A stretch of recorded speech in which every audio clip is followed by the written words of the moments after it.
Hello students, how are you? My name is Santosh Prajapati. Today we shall discuss the question and answer a very beautiful lesson, Childhood by Marx Nathan. This poem is divided into four stanzas and the first third stanza are started with when and the last stanza starts with where. यूँ कह सकते हैं यह poem की जो यात्रा है when से शुरू होती है और where पे समाप्त होती है। प्यारे बच्चों, मैंने इसमें से 10 क्वेश्चन सेलेक्ट किए हैं। 5 आपके बुक में है और 5 अदर रिसोर्सेस हैं। हम उन 10 प्रश्न पर आज डिस्कस करेंगे और पिछले लेक्चर में आप लोगों ने इस पोयम को अच्छी तरीके से देखा था। तो आओ पहले हम लोग देख लेते हैं कौन से 10 क्वेश्चन है, ताकि आप उसे अपने कॉपी में नोट कर लो और जब मैं डिस्कस करूं तो वो आपको समझ में आए। 10 क्वेश्चन है बेटा, देखो जरा, फर्स्ट टू 10 एक बार हम बोल देते हैं। Identify the stanza that takes of each of the following. First individuality, second rationalism, third hypocrisy. Second, what does childhood here denote? Only denote. Third, what do we not have in childhood? Where can one find one's lost childhood? What, according to the poem, is involved in the process of growing up? What is the poet's feeling towards childhood? When does the poet feel that he became adult and mature? What kind of independence is the poet taking about? What differentiates childhood from adulthood? Which do you think are the most poetic lines and why? ये 10 question हैं प्यारे बच्चों, इनको आप पहले note कर लो और आओ मैं इस पर अच्छे से डिस्कस करता हूँ। आपने 10 क्वेश्चन देख लिया बच्चों, अब आओ एक एक क्वेश्चन पर हम लोग खूब विस्तृत डिस्कस करते हैं। फर्स्ट क्वेश्चन है identify the stanza that talks of each of the following. कह रहा है उस स्टेंजा को आइडेंटिफाई करो जो नीचे दिए गए हेडिंग्स को फॉलो करता है, उसके विषय में बात करता है। तो उसमें दिया है आपका इंडिविजुअलिटी, रैशनलिज्म और हाइपोक्रेसी। तो जो इंडिविजुअलिटी है इसका वर्णन आप थर्ड स्टेंजा में पाओगे। स्टेंजाज तो आप देखे भी हो। तो थर्ड स्टेंजा जो दिया गया है वो इंडिविजुअलिटी का वर्णन करता है बच्चों। रैशनलिज्म सेकेंड स्टेंजा में है, रैशनलिज्म जो है आपका दिया हुआ है, रैशनलिज्म जो दिया गया है बच्चों वो आपका फर्स्ट स्टेंजा में दिया है, और हाइपोक्रेसी जो दिया गया है वो आपका सेकंड स्टेंजा में है। क्वेश्चन में देखो क्या कह रहा है, identify the stanza that talks of each of the following. Individuality third stanza में, रैशनलिज्म फर्स्ट स्टेंजा में, हाइपोक्रेसी सेकंड स्टेंजा में। तो एक बार मैं इसको आपको फिर से पढ़ करके बता देता हूँ कि वो है क्या। फर्स्ट स्टेंजा में कहता है When did my childhood go। पहले हम लोग रैशनलिज्म क्रम से देखते हैं, रैशनलिज्म को देखते हैं। When did my childhood go, मेरा बचपन कब समाप्त हो गया।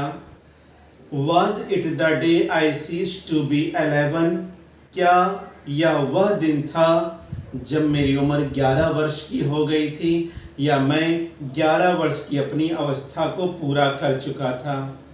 या was it the time I realized that hell and heaven could not be found in geography।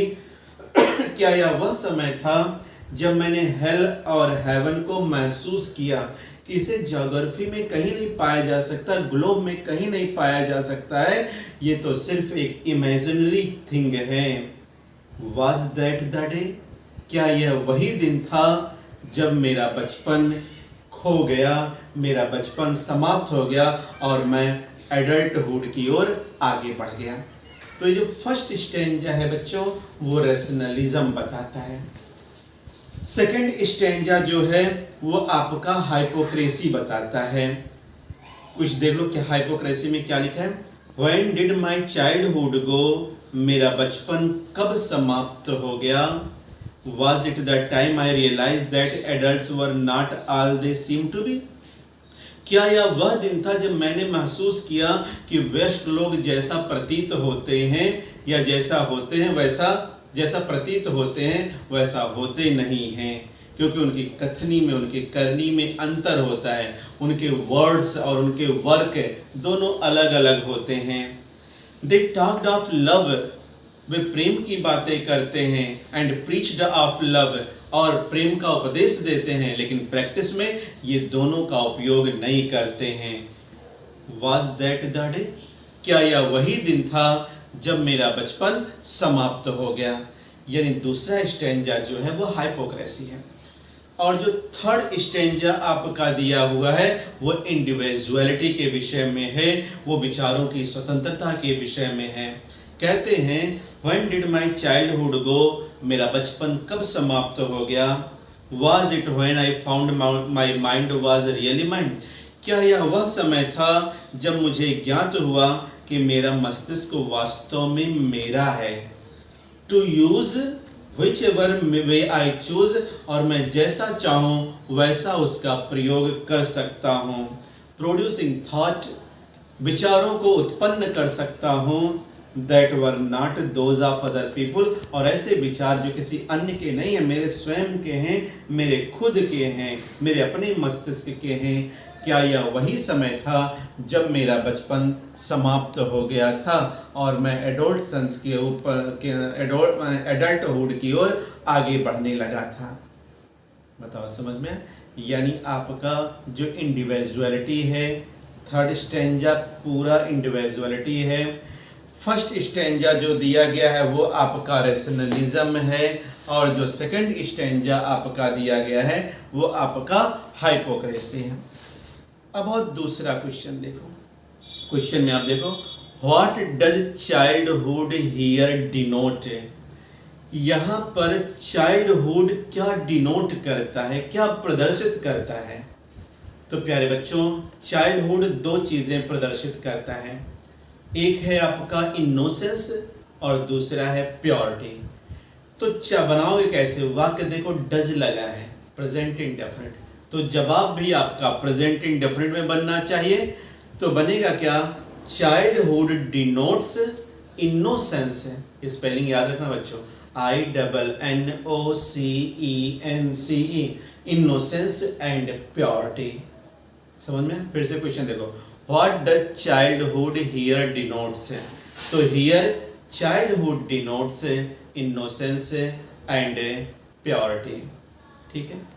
Third question देखो क्या दिया है, what do we not have in childhood. बचपन में हमारे पास क्या नहीं होता है। तो प्यारे बच्चों, बचपन में हमारे पास हमारे अपने कोई विचार नहीं होते। हम अपने मम्मी पापा के विचारों पर निर्भर होते हैं। वो जो सलाह देते हैं, जो सुझाव देते हैं, हम उन्हीं को फॉलो करते हैं। तो क्या बनेगा, छोटा सा क्वेश्चन है, we do not have our thoughts in childhood। क्या लिखोगे, we do not have our thoughts in childhood। चौथा क्वेश्चन देखो बेटा क्या कह रहा है, where can one find one's lost childhood। फिर से देखो क्या कह रहा है, where can one find one's lost childhood। कोई भी व्यक्ति अपने खोए हुए बचपन को कहाँ पा सकता है। जो हमारा बचपन था, जो खो चुका है, अगर हमें उसे तलाशना हो तो हम कहाँ उसे पाएंगे। तो कोई भी व्यक्ति अगर अपने बचपन को प्राप्त करना चाहता है तो उसे इन्फेंट के चेहरे पर मिल सकता है। तो क्या बनाओगे, one can find one's last childhood in the face of a child or infant. फिर से देखो, one can find one's last childhood in the face of a child or infant। ठीक है। Next fifth question, what according to the poem is involved in the process of growing up। विकास में कौन कौन सी चीजें involve होती हैं। तो बनाएंगे बच्चों कैसे कि the poem makes it clear that the process of growing up means, इतना क्वेश्चन मिले में से लेना। The poem makes it clear that the process of growing up means that the loss of childhood innocence. As one grows up, one stop trusting and starts finding faults. One becomes more and more individualistic and rational. ठीक. Now, sixth question. What is the poet's feeling towards childhood? बचपन के प्रति poet की feeling क्या है? बचपन के प्रति कवि की जो फीलिंग्स है वो बिल्कुल पॉजिटिव है, सकारात्मक है, क्योंकि उसको लगता है कि जो चाइल्डहुड है वो एक सिंपलिसिटी का, वह एक इनोसेंस का पीरियड है, और जो बचपन होता है वास्तव में उसकी फेस जो होती है उसी की वैल्यू होती है, और जो बचपन होता है वो समस्त प्रकार के दुर्विचारों से अलग होता है, और बचपन जो होता है वो एक एक्सेप्टेंस और सिंपलिसिटी का मार्क्स होता है। तो बनाओगे कैसे? The poet has positive feelings towards childhood. He believes that childhood is the period of simplicity and innocence. It is a childhood that one makes others, that one takes others at their face values. Childhood is free from taints of guile and rationality. Childhood is the marked by total acceptance and simplicity. ये था छठवां question. सातवां question देखो क्या कह रहा है बच्चों। When does the poet feel that he became adult and mature? लेखक को कब प्रतीत होता है, कब पता चलता है या भावना कब आती है कि वह मैच्योर हो गया है, वह एडल्ट हो गया है? तो शुरुआत में ही वो बताता है 11 साल की एज। तो the poet feels that perhaps it was the age of 11 that he attained adulthood. He began to distinguish between fact and fiction. In childhood, he believed in hell and heaven, but now he began to think that hell and heaven and hell are imaginary concepts and that they do not exist in the reality. Now, eighth question. What kind of independence is the poet talking about? लेखक किस प्रकार की स्वतंत्रता के विषय में बात करता है? वास्तव में कवि विचारों की स्वतंत्रता और अभिव्यक्ति की स्वतंत्रता के विषय में बात करता है, क्योंकि इस समय उसके जो विचार होंगे वो किसी दूसरे के विचारों से प्रभावित नहीं होंगे, और ना ही जो भी उसके विचार होंगे वो दूसरों के द्वारा उस पर थोपे गए होंगे, ऐसा कुछ नहीं होगा। तो बनेगा क्या बेटा? The poet is talking about the independence of thought and expression. Now he has his own thoughts, not borrowed from or imposed by anybody else. Now ninth question. What differentiate childhood from adulthood? कौन सी चीज़ है जो childhood में और adulthood में differentiate करती है? तो मूल रूप से विचारों की जो स्वतंत्रता होती है वो चाइल्डहुड और एडल्टहुड दोनों में डिफरेंशिएट करती है, क्योंकि बचपन जो होता है वो हमेशा अंडर इम्प्रेशन रहता है, किसी के प्रभाव में रहता है, जबकि मैच्योरिटी जब आती है तो वास्तव में वे रीजनिंग पर केंद्रित होता है और उसके जो भी विचार होते हैं उसके अपने स्वयं के होते हैं। तो बनेगा कि the poet believes that independence of thought differentiate childhood from adulthood. Actually, in childhood, a person is under the impression of others. Yeah, in other word, in his childhood, a child is always under the impression of the thoughts of others. He cannot differentiate right from wrong. But in adulthood, reasoning down upon him, making him mature and independent. Now, last question. What do you think are the most poetic lines? Why? आपको क्या लगता है कि आप why do you think which do you think are the most poetic line? आपको कौन सी line सबसे poetic लगती है और क्यों? Actually, the following lines in this poem are most poetic. आप भी इसमें देखो, it went home, it word देखो, it went to some hidden place. मिला आप लोगों को? It went to some forgotten place that hidden in an infant's house, infant's face. कहने का मतलब है कि मेरा बचपन कहाँ चला गया? शायद मेरा बचपन उस खोए हुए स्थान पर चला गया जहाँ पर यह छुपा है। और अगर हमें अपने बचपन को देखना है तो हमें किसी इन्फेंट के फेस पे छुपे हुए भाव को देखना होगा। तो ये जो लास्ट स्टैंजा में सेकंड और थर्ड लाइन है, यही दो लाइन आपकी सबसे पोएटिक लाइन है। Because these lines have metaphorical meanings. The infants innocent face hide many things, hide many qualities behind his smiles. The childhood may lie hidden in some forgotten place, lying buried deep inside a child consciousness.